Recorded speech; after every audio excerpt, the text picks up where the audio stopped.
ప్రజా ఆశీర్వాద సభలో కేటీఆర్ పాల్గొన్నారు. పార్లమెంట్ ఎన్నికల ప్రచారంలో భాగంగా మంచిర్యాల జిల్లా చెన్నూరు పట్టణంలోని జెడ్పీ హైస్కూల్ మైదానంలో చెన్నూరు మాజీ శాసనసభ్యులు బాల్కసుమన్ ఆధ్వర్యంలో నిర్వహించిన ప్రజా ఆశీర్వాద సభలో కేటీఆర్ పాల్గొన్నారు. ఈ సందర్భంగా కేటీఆర్ మాట్లాడుతూ కేసీఆర్ పాలన ఎలా ఉంది, కాంగ్రెస్ పాలన ఎలా ఉందో గమనించాలని ప్రజల్ని కోరారు. ప్రలోభాలకి ప్రజలు లొంగవద్దని కోరారు. 6 గ్యారంటీల హామీలు నెరవేర్చారా అని ప్రజల్ని అడిగారు. 6 నెలల్లో కేసీఆర్ రాష్ట్ర రాజకీయాల్ని శాసించే పరిస్థితి వస్తుంది అని కేటీఆర్ అన్నారు.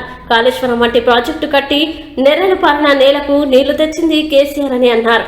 24 గంటల కరెంటు ఇచ్చిన ఘనత కేసీఆర్కే దక్కుతుందని అన్నారు.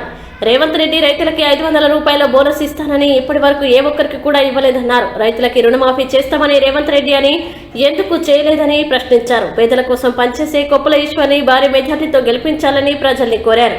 ఈ సభలో చెన్నూరు మాజీ ఎమ్మెల్యే, మంచిర్యాల బీఆర్ఎస్ అధ్యక్షులు బాల్కసుమన్, మంచిర్యాల మాజీ ఎమ్మెల్యే నడిపెల్లి దివాకర్ రావు తదితరులు పాల్గొన్నారు. అన్నా గౌరవనీయులు పెద్దలు శ్రీ కొప్పుల ఈశ్వరన్న గారు, వేదిక మీద ఉన్న మంచిర్యాల మాజీ శాసనసభ్యులు దివాకరన్న గారు, వేదిక మీద ఉన్న గౌరవనీయులైన చెన్నూరు నియోజకవర్గానికి సంబంధించిన గౌరవ ప్రజాప్రతినిధులకు, ముందున్న మా ఆడబిడ్డలు అన్నాదమ్ములు 45-46 డిగ్రీల వేడిలో కూడా ఇంత పెద్ద ఎత్తున పోలీసులు ఇబ్బంది పెట్టినా, ప్రభుత్వం ఇబ్బంది పెట్టినా అన్ని తట్టుకొని ఇక్కడికి వచ్చిన మీ అందరికీ తల వంచి హృదయపూర్వకంగా నమస్కారం. మీ అందరికీ ధన్యవాదాలు. 7.5 దశాబ్దాలలో ఎన్నడూ జరగని అభివృద్ధిని 5 ఏళ్లలోనే కేసీఆర్ గారి ఆశీర్వాదంతో చేసి చూపెట్టి మరి ఒక బ్రహ్మాండమైన నాయకుడిగా మీ అందరి మనసులో స్థానం సంపాదించిన మా తమ్ముడు, యువ నాయకుడు, రేషమున్న నాయకుడు, పౌరుషమున్న నాయకుడు, దమ్మున్న నాయకుడు మరి తమ్ముడు బాల్కసుమన్ గారికి ఇవాళ పెద్దపల్లి పార్లమెంటులో ఏం జరుగుతున్నది, పోటీ ఎవరికి జరుగుతున్నది ఆలోచించండి.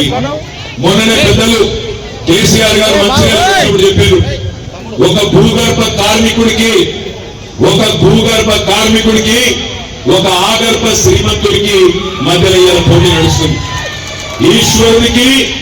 ఈశ్వరునికి కోటీశ్వరునికి మధ్యలో పోటీ నడుస్తున్నది. ఒక గుణవంతుడికి ఒక ధనవంతుడికి మధ్యన పోటీ నడుస్తున్నది. మరి గెలిచేదెవరు, గెలవాల్సిందెవరు నిర్ణయం తీసుకోవాల్సింది మీరు. గుణవంతుడు గెలవాలన్నా, ధనవంతుడు గెలవాలన్నా మీరే ఆలోచన చేయాలి. ఈశ్వరుడు గెలవాలన్నా, కోటీశ్వరుడు గెలవాలన్నా నిర్ణయం తీసుకోవాల్సింది మీరు. ఒక భూగర్భ కార్మికుడు గెలవాలన్నా, ఆగర్భ శ్రీమంతుడు గెలవాలన్నా నిర్ణయం తీసుకోవాల్సింది మీరు. దయచేసి ఆగం కాకండి.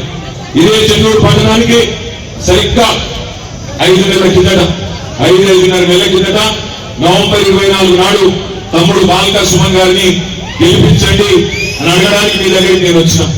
మీరందరూ వచ్చిన రోజు కూడా పెద్ద ఎత్తున పాల్గొన్నారు.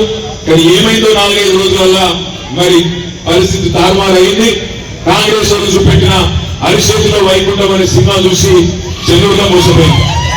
అరిచేతిలో వైకుంఠం చూపెట్టి ఏమన్నారు, మా ఆడపిల్లలందరూ ఇక్కడే ఉన్నారు, ఫ్రీ బస్ అన్నారు, బంగారం ఇద్దాం అన్నారు, ఆడపిల్లలకు స్కూటీలు అన్నారు, అత్తలకు భర్తలు వాళ్ళకు కూడా 4,000 ఇస్తా అన్నారు, 2 లక్షల రుణమాఫీ అన్నారు, కింటాల్కి 500 బోనస్ అన్నాడు. ఏమేమి జరిగిందో ఈ 5 నెలల్లో మీరే చెప్పమని చెప్పి నేను కోరుతా ఉన్నాను. ఫ్రీ బస్ అన్నారు. ఏమన్నా సుఖమన్నా ఫ్రీ బస్సులా ఉన్నదా లేదా? ఫ్రీ బస్సు దుస్తుమన్నా లేదు.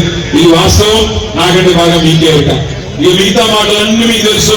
మా రైతన్నలు, రైతు బిడ్డలు చెన్నూరు నియోజకవర్గం నలుమూలల నుంచి వచ్చిన మీరు చెప్పాలా. 2 లక్షల రుణమాఫీ అన్నాడు. డిసెంబర్ 9 నాడు ఎంబడే చేస్తా, ఉరుకుండ్రి బ్యాంకుకు తెచ్చుకోండి, నేను సంతకం బిడ్డనే పెట్టి మీ ఖాతాలో వడనే పైసలు డిసెంబర్ 9 నాడు అన్నాడు. పడ్డాయా పైసలు? పడ్డాయా 2 లక్షలు? ఇవ్వబడతలేదు సౌండ్. ఎండ ఉంది, నాకు తెలిసిన ఎండకెళ్ళి సౌండ్ వస్తలేదు. 2 లక్షలు రుణమాఫీ అయిందా? కాలేదా?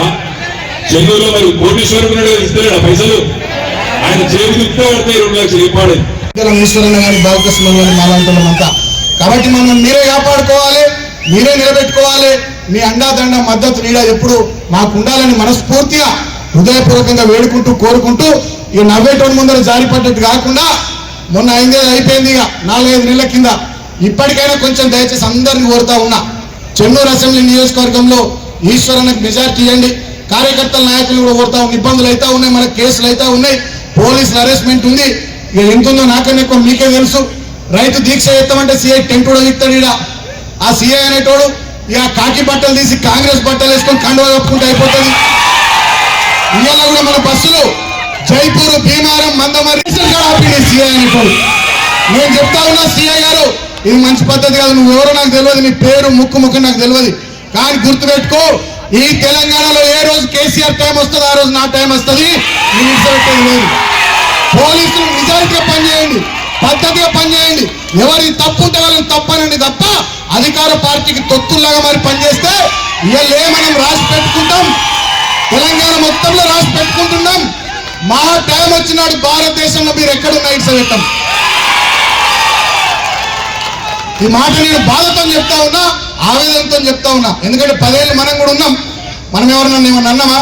ఎంత తిడుతురు నన్ను, ఈడ ఎట్లా మాట్లాడుతురు, ఈడ ఎవరన్నా పట్టించుకున్నామా? పని చేసుకుంటూ పోవాలి, ప్రజలు చూసుకుంటారు అనుకున్నాం తప్ప మీరు రేవంత్ రెడ్డి ఉన్నట్టే మీరున్నారు ఇక్కడ. ఆయన కళ్ళు కుట్లు వీక్తా, మెడల పేగులు వేసుకుంటా, కేసీఆర్ లాగుల తొండలు దొరకొడతా. మొన్నెక్కను నేను విన్నా, కేసీఆర్ ముట్టి మీద చెడ్డి తీస్తా అంటాడు, చెడ్డి తీసి ముఖం చూసుకుంటా. ఎవరో రేవంత్ ఏం చేస్తామని అడుగుతా ఉన్నా. సో అక్కడ నాయకుడు ఎట్లున్నాడో కక్షపూరితంగా ఇక్కడ వీళ్ళు అట్లనే ఉన్నారు. దయచేసి ఇటువంటి బంద్ చేసుకోవాలని కాంగ్రెస్ పార్టీ సోదరులకు కూడా నేను హితవు కలుపుతూ